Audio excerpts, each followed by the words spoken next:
സ്വാഗതം ഇൻസൈറ്റിലേക്ക്. മലയാളത്തിൻ്റെ ഏറ്റവും വലിയ സാഹിത്യകാരൻ, മലയാളത്തിൽ ഇതുവരെ ഉണ്ടായതിൽ വെച്ച് ഏറ്റവും വലിയ സാഹിത്യകാരന്മാരിൽ ഒരാളായ, ഏറ്റവും വലിയ പ്രതിഭകളിൽ ഒരാളായ എം ടി വാസുദേവൻ നായരുടെ വാക്കുകൾ, അതാണ് ഇന്ന് കേരളം മലയാളികളൊക്കെ ചർച്ച ചെയ്തുകൊണ്ടിരിക്കുന്നത്. അദ്ദേഹം ഇന്നലെ കേരള ലിറ്ററേച്ചർ ഫെസ്റ്റിവലിൻ്റെ ഉദ്ഘാടന വേദിയിൽ മുഖ്യമന്ത്രി പിണറായി വിജയനെ വേദിയിലിരുത്തിക്കൊണ്ട് നടത്തിയ വിമർശനങ്ങൾ, അത് മുഖ്യമന്ത്രിയെ നേരിട്ട് ഉദ്ദേശിച്ചല്ല, സർക്കാരിനെ ഉദ്ദേശിച്ചല്ല എന്നൊക്കെ വ്യാഖ്യാനങ്ങൾ വരുന്നുണ്ട്.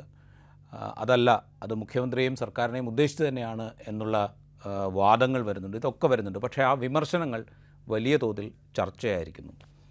നമുക്കൊപ്പമുള്ളത് മുതിർന്ന മാധ്യമപ്രവർത്തകൻ എം ജി രാധാകൃഷ്ണനാണ്. സ്വാഗതം സാർ ഇൻസൈറ്റിലേക്ക്. നമ്മളിത് സംസാരിക്കുമ്പോൾ എം ടിയുടെ ഇന്നലത്തെ പ്രസംഗം, അതിന് പ്രത്യേകിച്ച് എന്തെങ്കിലും ഒരു വ്യാഖ്യാനം ആവശ്യമുണ്ടോ? പ്രത്യേകിച്ച് അദ്ദേഹം സോവിയറ്റ് യൂണിയനെക്കുറിച്ചും EMS നമ്പൂതിരിപ്പാടിനെക്കുറിച്ചും ഒക്കെ പരാമർശിക്കുമ്പോൾ എന്താണ് അദ്ദേഹം ഉദ്ദേശിക്കുന്നതെന്ന് മനസ്സിലാകാൻ പ്രത്യേകിച്ച് എന്തെങ്കിലും ഒരു വ്യാഖ്യാനം ആവശ്യമുണ്ടോ? വിചിത്രമായ കാര്യം എന്താണെന്ന് വെച്ചാൽ എം ടി പറഞ്ഞത് അദ്ദേഹത്തിന്റെ വളരെ ഹ്രസ്വമായ ഒരു പ്രസംഗം.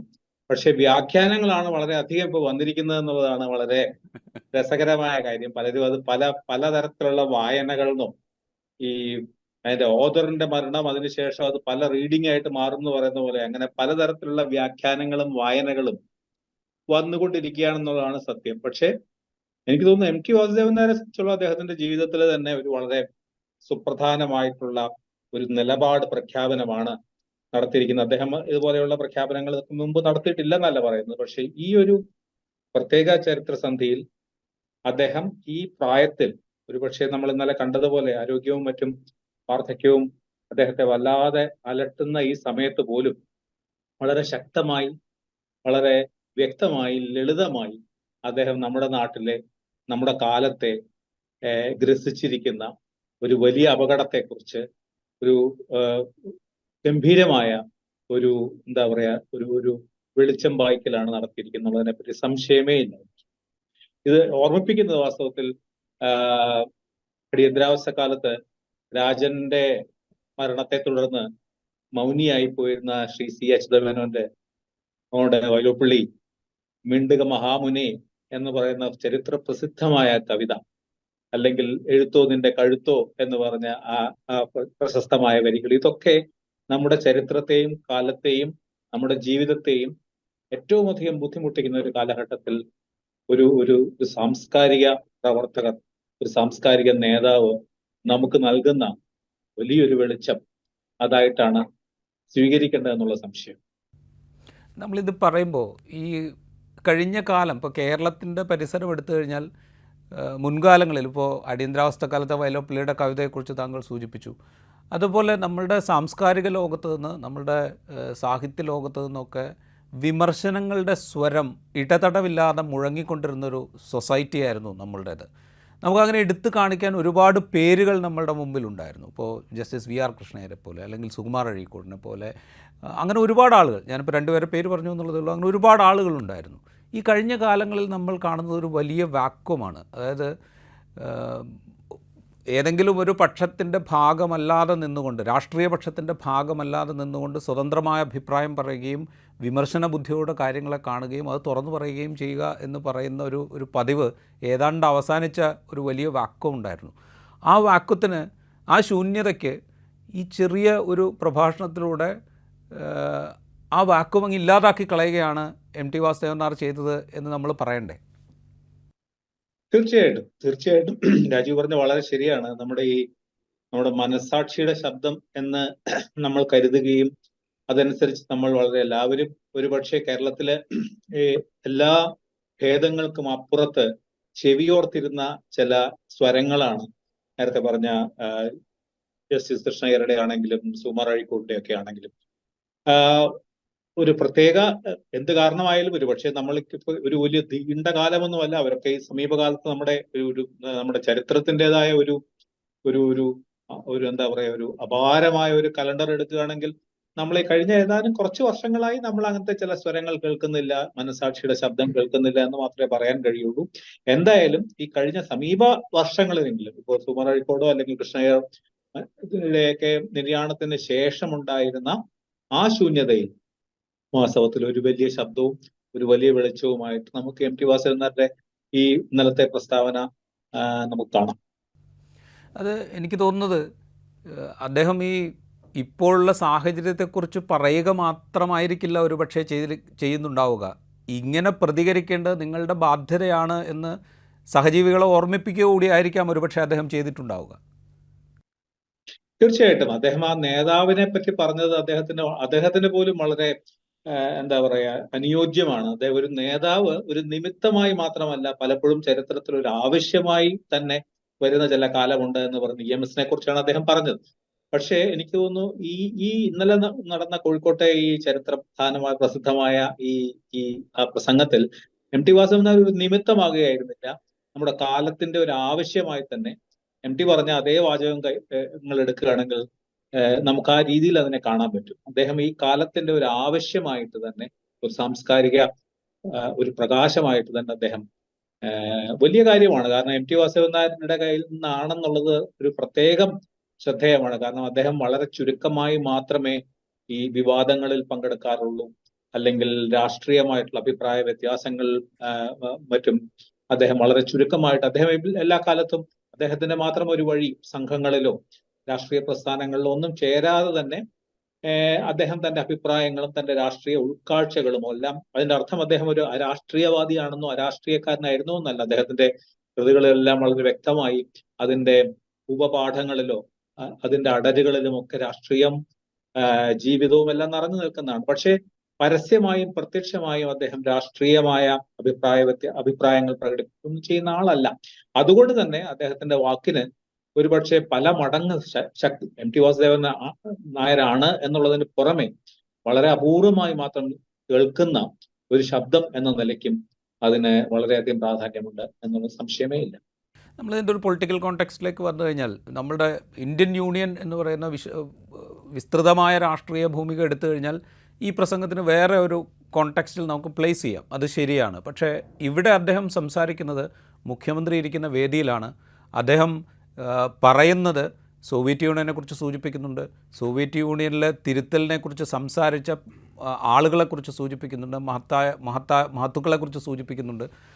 അതിനുശേഷം EMSനെ കുറിച്ച് സൂചിപ്പിക്കുന്നു, EMS എന്ത് നിലപാടാണ് എടുത്തത് എന്നുള്ളതിനെക്കുറിച്ച് സൂചിപ്പിക്കുന്നു. അധികാരലബ്ധി എന്ന് പറയുന്നത് അത് അവസാനമല്ല, അതൊരു തുടക്കമാണ്, മാറ്റത്തിന് വേണ്ടിയിട്ടുള്ള തുടക്കമാണ്. തനിക്കൊപ്പം നിന്ന ആൾക്കൂട്ടത്തെ സാമൂഹ്യമായ മുന്നേറ്റത്തിലേക്ക് കൊണ്ടുപോകാനുള്ള ശ്രമത്തിൻ്റെ തുടക്കമാണ് അധികാരലബ്ധി എന്ന തിരിച്ചറിവ് EMSനുണ്ടായിരുന്നു എന്നൊക്കെ അദ്ദേഹം സൂചിപ്പിക്കുമ്പോൾ, ഈ നമ്മളുടെ വിശാലമായ രാഷ്ട്രീയ പ്രശ്നങ്ങളുടെ വേറൊരു ഭാഗത്ത് നിൽക്കുന്ന കേരളത്തിൽ ഇപ്പോൾ നടന്നുകൊണ്ടിരിക്കുന്ന സംഭവവികാസങ്ങൾ ഏത് വിധത്തിലാണ് ഈ നമ്മൾ എല്ലാവരും കാണുന്ന ഈ വിശാലമായ ഒരു ഹിന്ദുത്വ പ്രൊജക്റ്റിനെതിരായ ആശയ സമരത്തെയൊക്കെ ദുർബലപ്പെടുത്താൻ സാധ്യതയുള്ള ഇത്തരം കുറെ കൂടെ ഡെപ്തിലേക്ക് അദ്ദേഹം സൂചിപ്പിക്കുന്നുണ്ട് എന്ന് തോന്നുന്നു ഈ പ്രസംഗം കാണുമ്പോൾ. തീർച്ചയായിട്ടും എനിക്ക് തോന്നുന്നു അതൊരു ഇപ്പൊ വ്യാഖ്യാനങ്ങൾ പലത് വന്നാലും എനിക്ക് തോന്നുന്നത് അത് അധികാരത്തിന്റെ ഈ നമുക്ക് നമ്മുടെ ഈ വർത്തമാനകാലം വാസ്തവത്തിൽ ആഗോള തലത്തിൽ തന്നെ സമഗ്രാധികാരത്തിന്റെ ഒരു കാലം. ജനാധിപത്യത്തിന്റെ മുഖം മൂടിയിട്ട അല്ലെങ്കിൽ ജനാധിപത്യത്തിന്റെ മേൽവിലാസത്തോടെയോ മറ്റോ കടന്നു കയറുന്ന ഈ നേരത്തെ നമ്മൾ കഴിഞ്ഞ ഒരു ചർച്ചയിൽ പറഞ്ഞ പോലെ ഈ പോപ്പുലിസ്റ്റ് ആയിട്ടുള്ള ഡിക്റ്റേറ്റേഴ്സ്, അതായത് ജനാധിപത്യത്തിന്റെ ഭാഗമാണെന്ന രീതിയിൽ വരുന്ന സമഗ്രാധികാരം ഇന്ന് ലോകം മുഴുവൻ, നമ്മുടെ ഈ സവിശേഷമായ കാലത്തിന്റെ പ്രത്യേകത ഇതൊരു ഒരു സമഗ്രാധിപതികളുടെ മാത്രമല്ല, ആ സമഗ്രാധിപതികൾക്ക് അങ്ങനെ ഒരു അധികാരത്തിലേക്കോ അല്ലെങ്കിൽ അങ്ങനെ ഒരു പുതിയ കൺസെന്റ്, അവർക്കൊരു സമ്മതി നൽകിക്കൊണ്ട് സമൂഹം തന്നെ ഒരു സവിശേഷമായ രീതിയിൽ ചിന്തിച്ചു തുടങ്ങുന്ന അല്ലെങ്കിൽ ചിന്തിക്കുന്ന ഒരു കാലത്തിലൂടെയാണ് നമ്മൾ കടന്നു പോകുന്നത്. സമഗ്രാധിപതികളും അവരെ സൃഷ്ടിക്കുന്ന ഞാനും രാജ്യവും ഒക്കെ അടങ്ങുന്ന സമൂഹവും അതിന് ഒരുപോലെ ഉത്തരവാദികൾ തന്നെയാണ്. അപ്പൊ ഇത് പലരും വ്യാഖ്യാനത്തിലെ ഇന്നലത്തെ തർക്കത്തിലനുസരിച്ച് ഇത് പിണറായി വിജയനെതിരാണോ, ഇത് നരേന്ദ്രമോദിക്കെതിരാണോ എന്നുള്ളത് ഒരു വലിയ ഒരു പ്രസക്തിയുള്ള ചർച്ചയല്ല. അതേ സമയത്ത് ഇത് പിണറായിക്കെതിരെ മാത്രമാണ് എന്ന് പറയുന്ന പിണറായി വിരുദ്ധർക്കും ഇത് പിണറായി വിജയനെ പറ്റിയേ അല്ല എന്ന് പറയുന്ന പിണറായി ഭക്തരും രണ്ടുപേരും ഒരുപോലെ തെറ്റിപ്പോയി എന്നാണ് എനിക്ക് തോന്നുന്നത്. അത് ദിവസം തോറും ഈ ചർച്ചകളിലും മറ്റും വന്ന് പിണറായി വിജയനെ ഒന്നുകിൽ സ്തുതിക്കുകയോ അല്ലെങ്കിൽ വധിക്കുകയോ ചെയ്യുന്ന ഒരു സാധാരണ ഒരു ഒരു ഒരു ഒരു ഒരു എന്താ പറയുന്ന ഒരു നിരീക്ഷകന്റെ ലെവലിലേക്ക് ഈ MT വാസുദേവൻ നായരുടെ ഈ വാചകം ചുരുക്കി കാണരുതെന്നാണ് എന്റെ അഭിപ്രായം. കാരണം അദ്ദേഹം തീർച്ചയായിട്ടും അതുകൊണ്ട് അദ്ദേഹം ആരെയും ഇതിൽ നിന്ന് ഒഴിവാക്കുന്നില്ല. സ്വാഭാവികമായിട്ടും നമ്മുടെ പരിസരത്ത് കൂടുതൽ പ്രസക്തമാണ്. അതുകൊണ്ട് തന്നെയാണ് അദ്ദേഹം EMS ഉദാഹരിക്കുന്നത്.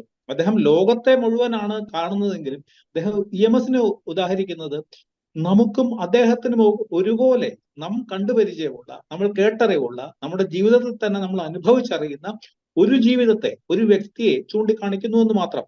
അത് ലോകം മുഴുവൻ ഇന്ന് കടന്നു വരുന്ന ഈ അധികാര സ്വഭാവം, അത് രാഷ്ട്രീയ അധികാരം മാത്രം ആവണമെന്നില്ല, വ്യക്തികളുടെ കുടുംബത്തിനുള്ളിൽ പുരുഷൻ സ്ത്രീയുടെ മേൽ കാണിക്കുന്ന അധികാര പ്രയോഗം, കുടുംബത്തിനുള്ളിൽ കുടുംബനാഥന്റെ പ്രയോഗം, മക്കളുടെ പോലുള്ള പ്രയോഗം, അങ്ങനെ മനുഷ്യന് ഒരുപക്ഷെ സഹജമാവുന്ന ഈ അധികാര മോഹം ഒരു അമിതാധികാരത്തിലേക്ക്, സമഗ്രാധികാരത്തിലേക്ക് പോകുന്നതിന്റെ അപകടത്തിനെ കുറിച്ചാണ് അദ്ദേഹം ചൂണ്ടിക്കാണിച്ചത്. അതുകൊണ്ട് പക്ഷെ ഈ നമ്മുടെ ഈ ഇപ്പോഴത്തെ ഈ സന്ദർഭം അതുകൊണ്ട് അതിൽ നിന്നും ഒഴിവാക്കി നിൽക്കുന്നില്ല. തീർച്ചയായിട്ടും കേരളം ഇന്നത്തെ ഈ ഇടതുപക്ഷ ഭരണാധികാരത്തിൽ പിണറായി വിജയന്റെ മുഖ്യമന്ത്രി പദത്തിന്റെ തീർച്ചയായിട്ടും സമീപകാലത്ത് ഇല്ലാത്ത പോലത്തെ ഉള്ള അധികാര കേന്ദ്രീകരണവും സമഗ്രാധികാരവും നടക്കുന്ന ഒരു കാലമായതുകൊണ്ട് അത് ഒരുപക്ഷെ ഒരേ സമയം ഇത് മറ്റെല്ലാമാണെന്ന് ഒന്ന് പറയാവുന്നത് പോലെ തന്നെ അതേസമയം തന്നെ സ്പെസിഫിക് ആയിട്ട് അദ്ദേഹം കേരളത്തിനെയും നമ്മുടെ ജീവിതത്തെയും ബാധിക്കുന്ന രീതിയിൽ തന്നെയാണ് പറഞ്ഞത്. അദ്ദേഹം ഒരു കലാകാരനാണ്, ഒരു സാംസ്കാരിക നേതാവാണെന്നുള്ളതുകൊണ്ട് തീർച്ചയായിട്ടും സാർവജനീനമായിട്ടുള്ള അർത്ഥങ്ങളുള്ള, ഒരേ സമയത്ത് പ്രാദേശികവും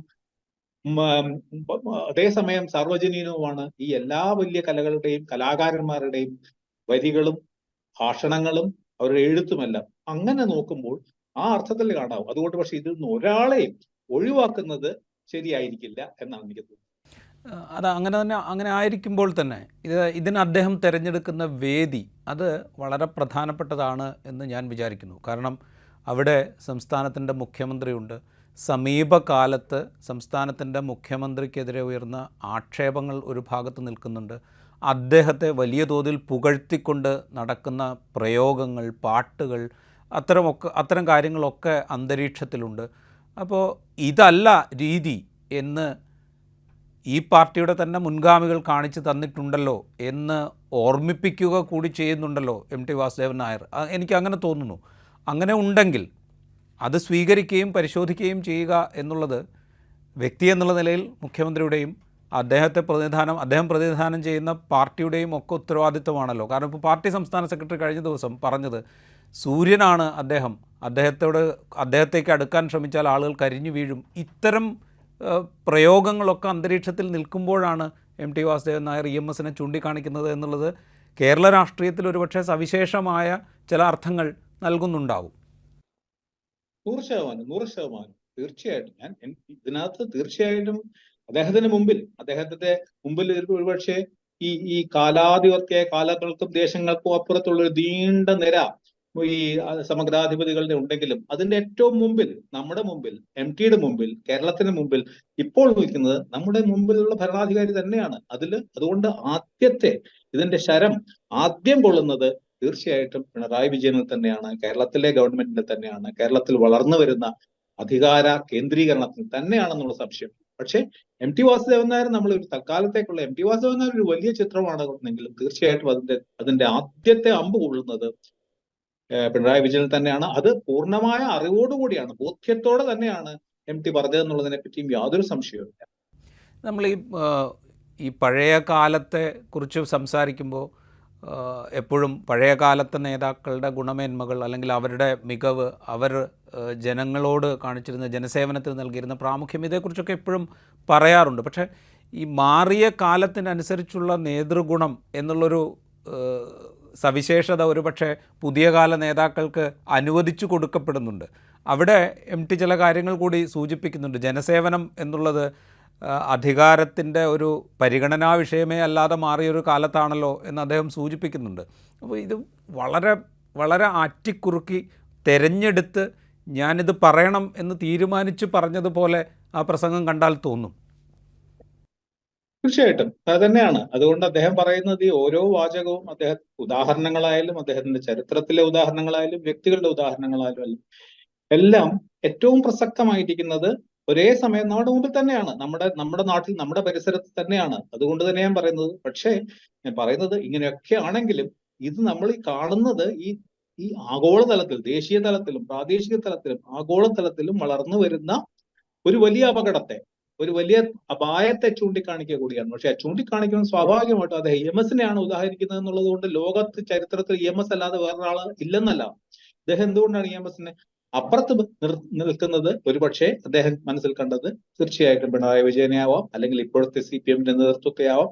അപ്പോൾ നമ്മുടെ മുമ്പിലുള്ള മൂർത്തമായ, നമുക്ക് പരിചിതമായിട്ടുള്ള ഉദാഹരണങ്ങളിലൂടെ അദ്ദേഹം ഒരു യൂണിവേഴ്സൽ ആയിട്ടുള്ള, അല്ലെങ്കിൽ ലൗകികമായിട്ടുള്ള ഒരു സത്യത്തിലേക്ക്, അങ്ങനെയാണല്ലോ ഈ വലിയ വലിയ പറഞ്ഞ ദാർശനികന്മാരും വലിയ സാഹിത്യകാരന്മാരും പറയുന്ന ഒരു ചിബിളിൽ ഒതുക്കുന്ന സത്യം വാസ്തവത്തിൽ ഒരു വലിയ സത്യത്തിന്റെ പ്രകാശനം കൂടെയാണ്. അപ്പൊ നമുക്കിത് രണ്ടും ഒരുപോലെ കാണണം എന്നുള്ളതിനെ പറ്റി ഒരു സംശയമില്ല. അതേസമയത്ത് നമ്മളത് പിണറായി വിജയൻ തന്നെയാണെന്ന് പറയുമ്പോഴും നമ്മൾ കാണേണ്ടത്, ഇന്ന് ഇന്ത്യ വാസ്തവത്തിൽ കേരളത്തിൽ പിണറായി വിജയന്റെ ഒരു നിശിതമായ വിമർശനമൊക്കെ നടത്താൻ നമുക്ക് തീർച്ചയായിട്ടും നടത്തേണ്ടതുണ്ട്, നടത്തിക്കൊണ്ടേയിരിക്കണം. അതേസമയത്ത് നമ്മൾ കാണേണ്ടത് ഇന്ത്യ ഇന്ന് ഒരിക്കലും ഇല്ലാത്ത ഒരു വലിയ അന്ധകാരത്തിലേക്ക് പോയിക്കൊണ്ടിരിക്കുന്ന ഒരു കാലമാണ് എന്നുള്ളത്. നമ്മുടെ ഇന്ത്യൻ ജനാധിപത്യത്തിന്റെ, അല്ലെങ്കിൽ ഇന്ത്യൻ ഭരണഘടനയുടെ തന്നെ ആധാരശിലകളാണ് തകർക്കപ്പെടുന്നത്. ഒരു തിയോക്രാറ്റിക് ആയിട്ടുള്ള ഒരു സെക്യുലർ സ്റ്റേറ്റിൽ നിന്ന് ഒരു മതാധികാരമുള്ള, ഭൂരിപക്ഷ പൂർണ്ണമായിട്ടും ഐഡന്റിഫൈ ചെയ്യുന്ന ഒരു ഭരണകൂടം, ആ ഭരണകൂടത്തിന്റെ ഇതൊക്കെ കാരണത്തിൽ ഇന്ത്യയുടെ കഴിഞ്ഞ ഒരു സ്വാതന്ത്ര്യ സമര കാലം മുതൽ ഇപ്പോഴുള്ള കാലഘട്ടത്തിൽ ഇതുവരെ ഇല്ലാത്ത രീതിയിൽ നമ്മൾ ഈ അടിസ്ഥാനപരമായ ആദർശങ്ങളിലെ ചവറ്റുകൊട്ടയിൽ എറിയുന്ന ഒരു കാലമാണ് ഇവിടെ നടക്കുന്നത്. തീർച്ചയായിട്ടും പ്രതിപക്ഷ നേതാക്കൾ വാമൂടി കെട്ടുന്നുണ്ട്, പ്രതിപക്ഷ നേതാക്കളെ തല്ലി ഒതുക്കുന്നുണ്ട്. പക്ഷെ ദേശീയ തലത്തിൽ കാണുന്ന എന്താ, ഇൻസ്റ്റിറ്റ്യൂഷണലായിട്ട് തന്നെ നമ്മുടെ ജനാധിപത്യത്തെയും മനുഷ്യാവകാശത്തെയും ഒക്കെ അടിസ്ഥാനപരമായി തന്നെ തകർക്കപ്പെടുകയാണ്. ഭരണഘടന എന്നാണ് മാറാൻ പോകുന്നതെന്ന് അറിയില്ല. സമീപകാലത്ത് തന്നെ അടിസ്ഥാന ശിലകൾ മാറ്റിക്കൂടായികയില്ല.